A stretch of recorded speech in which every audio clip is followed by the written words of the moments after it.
అందరికీ హనుమాన్ జయంతి శుభాకాంక్షలు. ఈరోజు మనం ఒక హీరో గురించి మాట్లాడుకుందాం. కాని ఈయన మామూలు హీరో కాదు. బలం, భక్తి, వినయం ఈ మూడింటినీ ఒకే చోట చేర్చిన ఒక అద్భుతమైన సూపర్ హీరో. ఆయనే హనుమంతుడు. రండి ఆయన కథలోకి కాస్త లోతుగా వెళ్దాం. హనుమంతుడిని ఒక్క మాటలో వర్ణించాలంటే బహుశా ఇదే కరెక్టేమో. శక్తిమంతుడు కాని అహంకారం లేనివాడు. ఆయనలో ఉన్న గొప్పతనమే ఇది. అంతులేని శక్తి ఉంటుంది, కాని దానికి కొంచెం కూడా గర్వం తోడవదు. అవును కదా, ఇక్కడే మనకొక ప్రశ్న వస్తుంది. అంత శక్తి ఉన్న వ్యక్తి అంత వినయంగా ఉండటం అసలు సాధ్యమేనా? ఈ ప్రశ్నకు సమాధానం దొరకాలంటే మనం హనుమంతుని కథలోకి ప్రయాణించాల్సిందే. సరే, ప్రతి సూపర్ హీరోకి ఒక ఆరిజిన్ స్టోరీ ఉన్నట్టే హనుమంతుడి కథ కూడా ఆయన పుట్టుకతోనే మొదలవుతుంది. అయితే ఇది మామూలు జననం కాదండోయ్, చాలా దివ్యశక్తుల కలయికతో జరిగింది. హనుమంతుడి పుట్టుకే చాలా స్పెషల్. ఆయన తల్లిదండ్రులు అంజనాదేవి, కేసరి. వాళ్ళు భూమికి చెందినవారైతే ఆయనకు వాయుదేవుడు దైవిక తండ్రిగా, సాక్షాత్తూ శివుడి అంశ దైవిక శక్తిగా తోడయ్యాయి. అంటే చూడండి, ఆయనలో భూమికి సంబంధించిన గుణాలు, దైవానికి సంబంధించిన శక్తులు రెండూ ఉన్నాయి. ఈ యునిక్ కాంబినేషనే ఆయన క్యారెక్టర్కి పునాది. ఇక్కడ ఇంకో ఇంట్రెస్టింగ్ విషయం ఉంది.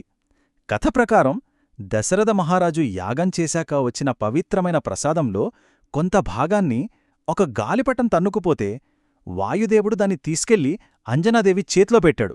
అంటే రాముడు జననానికి కారణమైన ప్రసాదమే హనుమంతుడి జననానికి కారణమైంది. పుట్టుకతోనే వాళ్ళిద్దరి బంధం ముడిపడుందన్నమాట. సరే, పుట్టుకతోనే ఇంత శక్తి వచ్చినప్పుడు మరి ఆ వినయం ఎలా వచ్చింది?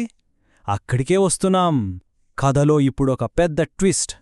చిన్నప్పుడు హనుమంతుడు తన శక్తులన్నిటినీ మర్చిపోయాడు. అసలు అదెలా జరిగింది? దీన్ని అర్థం చేసుకోవడానికి ఈ పోలిక సరిగ్గా సరిపోతుంది. ఓ చిన్న పిల్లాడి చేతికి మనం ఓ సూపర్ బైక్ ఇస్తే ఏమవుతుంది? హనుమంతుడి పరిస్థితి కూడా అచ్చం అలాగే ఉండేది. అమాయకత్వంతో అల్లరికోసం తన శక్తుల్ని వాడేవాడు. ఇది చూసిన ఋషులకు కాస్త ఆందోళన కలిగింది. ఆయన ఉద్దేశం చెడ్డది కాదు కాని సరియైన జ్ఞానం లేకుండా శక్తి ఉండటం ప్రమాదం కదా. అందుకే ఋషులు ఆయనకొక శాపమిచ్చారు. కానీ ఇది మనం అనుకునేలాంటి నెగిటివ్ శాపం కాదు. వాళ్లు పెట్టిన కండిషన్ ఏంటంటే, ఎవరైనా నీ శక్తుల్ని గుర్తుచేసేంతవరకు నువ్వు వాటిని మర్చిపోతావు అని. దీని వెనక ఉన్న ఉద్దేశం ఆయన్ను శిక్షించడం కాదు, రక్షించడం. ఆ శాపం వల్లే ఆయనలో వినయం, క్రమశిక్షణ పెరిగాయి. ఫ్యూచర్లో ఆయన చేయబోయే గొప్ప పనులకు ఇదే ఫౌండేషన్ అయింది. ఇప్పుడు చూడండి, పవర్ అనేది ఇద్దరి దగ్గర ఉంటుంది.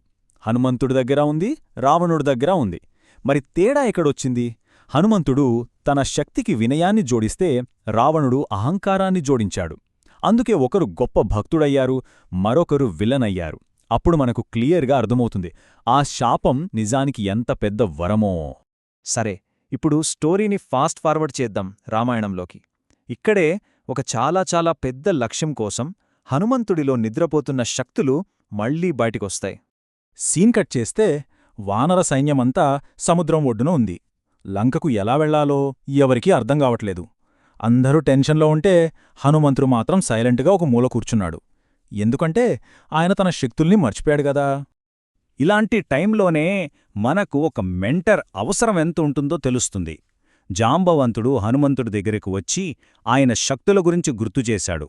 అంతే, జాంబవంతుడి ఆ ఒక్క మాట హనుమంతుడిలో నిద్రపోతున్న సింహాన్ని తట్టిలేపింది. ఆ ఒక్క క్షణం మొత్తం కథనే మార్చేసింది. సముద్రాన్ని దాటడమంటే జస్ట్ ఫిజికల్ పవర్ చూపించడం కాదు. దారిలో ఆయనకు 3 పెద్ద అడ్డంకులొచ్చాయి. సురస వచ్చినప్పుడు తెలివివాడాడు, సింహికను ఎదుర్కొన్నప్పుడు స్పీడ్ చూపించాడు, ఇక లంకాదేవి దగ్గర బలం ప్రదర్శించాడు. చూశారా, ప్రాబ్లంని బట్టి సల్యూషన్ మార్చాడు. ఇది అసలైన హీరో లక్షణం. లంకకు వెళ్లాడు, సీతమ్మను చూశాడు, అంతా ఓకే. కాని ఇక్కడే హనుమంతుడు ఒక మాస్టర్ ప్లాన్ వేశాడు. కావాలనే రావణుని సైనికులకు దొరికిపోయాడు. ఎందుకు? రావణుని ఫేస్ టు ఫేస్ మీట్ అవ్వడానికి. ఆయన కేవలం వారియర్ కాదు, ఒక బ్రిలియంట్ స్ట్రాటజిస్ట్ కూడా. ఒక వీక్నెస్ని ఆపర్చునిటీగా మార్చుకున్నాడు. సరే, ఇప్పటిదాకా ఆయన యాక్షన్స్ చూశాం. ఇప్పుడు ఆయన మైండ్ సెట్ గురించి మాట్లాడుకుందాం. అసలు ఆయన్ను అంత గొప్పవాడిగా, పూజనీయుడిగా మార్చిందేంటి? హనుమంతుల్లో ఉన్న స్పెషాలిటీ ఏంటంటే బ్యాలెన్స్. ఆపోజిట్గా అనిపించే క్వాలిటీస్ని ఆయన పర్ఫెక్ట్గా బ్యాలెన్స్ చేస్తాడు. ఎంత బలముందో అంతే వినయం, ఎంత తెలివుందో అంతే సింప్లిసిటీ, ఎంత పవరుందో అంతే విధేయత. ఈ అద్భుతమైన కాంబినేషనే ఆయన్ను పర్ఫెక్ట్ డివోటీగా మార్చింది. సంజీవని పర్వతం కథ మనందరికీ తెలిసిందే గదా. ఒకే ఒక్క మూలిక తెమ్మంటే ఆయనకది ఏదో గుర్తుపట్టలేకపోయింది. మరి ఏం చేశాడు? మొత్తం పర్వతాన్నే లేపుకొచ్చాడు. ఇదే మ్యాక్సిమం కమిట్మెంట్ అంటే. పని చెప్పారని మినిమం ఎఫర్ట్ పెట్టడం కాదు, మిషన్ని కంప్లీట్ చేయడం ముఖ్యం, అంతే. సరే, ఇదంతా పురాణ కథ. మరి ఇప్పటి మన లైఫ్కి దీనికి సంబంధమేంటి? హనుమంతుడి లెగసీ ఇప్పటికీ ఎందుకు ఇంత స్ట్రాంగ్గా ఉందో ఇప్పుడు చూద్దాం. చిరంజీవి, ఈ మాట మనం చాలాసార్లు వినే ఉంటాం. చిరమంటే చాలా కాలం, జీవి అంటే జీవించేవాడు. ఆయన నిస్వార్థ సేవ, భక్తికి దక్కిన గొప్ప వరమిది. అందుకే హనుమంతుడు ఈ యుగాంతం వరకు మనతోనే ఉంటాడని నమ్ముతారు. ఆయన ఉనికి జస్ట్ ఫిజికల్ కాదు, అదొక ఎనర్జీ. హనుమంతుడి జీవితం నుంచి మనం మన లైఫ్కి అప్లై చేసుకోగలిగేవి కొన్ని ఉన్నాయి. సింపుల్గా చెప్పాలంటే మాటలు కాదు, యాక్షన్ ముఖ్యం. బలం ఉన్నా వినయంగా ఉండాలి. అన్నింటికన్నా ముఖ్యంగా మన లక్ష్యం మీద పూర్తి ఫోకస్ పెట్టాలి. ఇవి కేవలం కథలోని నీతి సూత్రాలు కావు, మన డైలీ లైఫ్లో ప్రాక్టీస్ చేయాల్సిన పాఠాలు. ఇప్పుడు ఫైనల్గా ఈ మొత్తం కథ వెనకొన్న సింబాలిక్ మీనింగ్ ఏంటో చూద్దాం. రాముడు మన క్రమశిక్షణ అయితే, సీత మన మనశ్శాంతి. రావణుడు మనలో ఉండే ఈగో. మరి హనుమంతుడెవరు?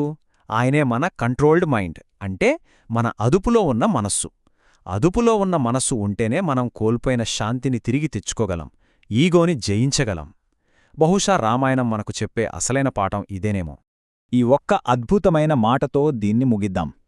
మన శక్తి మన భయం కన్నా ఎప్పుడూ పెద్దదే. మనందరిలోనూ ఎక్కడో ఒకచోట హనుమంతుడిలాంటి అపారమైన శక్తి దాగి ఉంది.